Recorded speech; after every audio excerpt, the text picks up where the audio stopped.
sa likod ng bakal na mga steel plates na naririto po sa kanyang likuran. So may nakikita natin dito mula sa harapan natin, no? Mga dalawa, tatlong deboto at yung sa mga gilid naman niya ay yung Diyos na nagbabantay. Kaya anumang ilang minuto mula ngayon ay siguradong nakatapos na po itong pagpasok ng andas ng Nazareno dito sa simbahan ng Quiapo. Napakaganda rin ho ng ilaw ng glass painting at kitang-kita po mula dito yung imahe ng itim na Nazareno. So ngayon po ay talagang inaalalayan lamang yung mga deboto na mag-give way para mailusok na sa mismong gate ng Quiapo Church. Ito pong mismo andas. Tuloy-tuloy. Itong pagpasok, ang bilis. Mabilis ho ito. Mabilis ho ito. Maririnig nyo ang palakpakan, hiyawan ng mga deboto at yung pong mismong sumisigaw.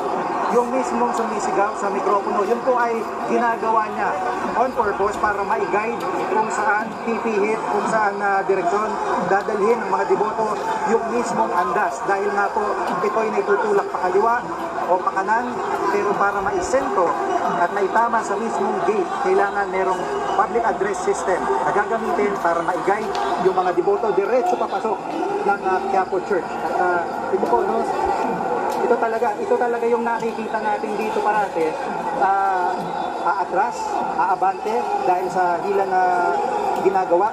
Pero ang maganda rito ay malapit na. Ilang kalampakan na lang po ito mula sa gate ng Quiapo Church. Once may pasok ito, dire-diretso na para sa misa na gagawin at mga pagdarasal na gagawin sa loob ng simbahan. Makikita nyo, ito po, kita ninyo yung mga ilang deboto na nakahawak. Meron pong maliit na bahagi ng krus na nakausli sa likod ng mga metal plates na yan ng andas. Ito po talaga ang ginawa nila para magkaroon ng pagkakataon. Talagang hindi mapigilan na huwag umakyat. Ginawa po nila yan para po magkaroon pa rin sila ng pagkakataon na makahawak doon sa naturang bahagi iyon ng cross. Samantala, makikita rin po natin na yung nasa kaliwang bahagi ng simbahan, doon sa may Quezon Boulevard, ay nakatanaw po sila para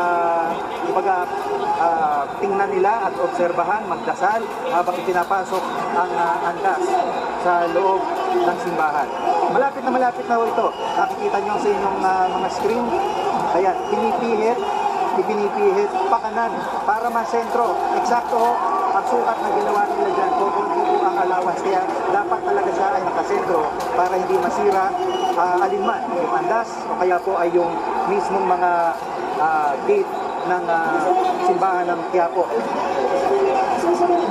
Ginaguide po sila. Yung pagsigaw po na naririnig nyo ay hindi po yun para mag-ingay lamang o di kaya po ay magsisigaw yung may hawak ng mikropono. Siya po ay isa sa mga matatandang deboto dito sa Quiapo.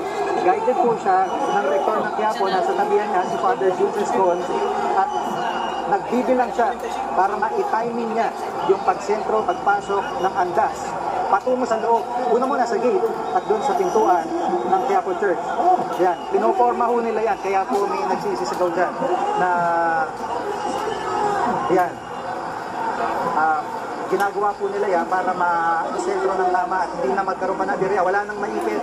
Tamang-tama lang po ang sukat na ginawa nila dyan sa bagong andas. Yan. Kung napapansin nyo, hindi gumagalaw, i-atras ng konti para imamaniw. Hindi rin tanasagot ang gutom at uhaw para lamang may pakita ang kanilang pananampalataya. Yung nakita po natin sa Quirino Grandstand, yung talaga nagawang mula umaga, inabot na po ng 12 midnight na misa, yung sa kayo.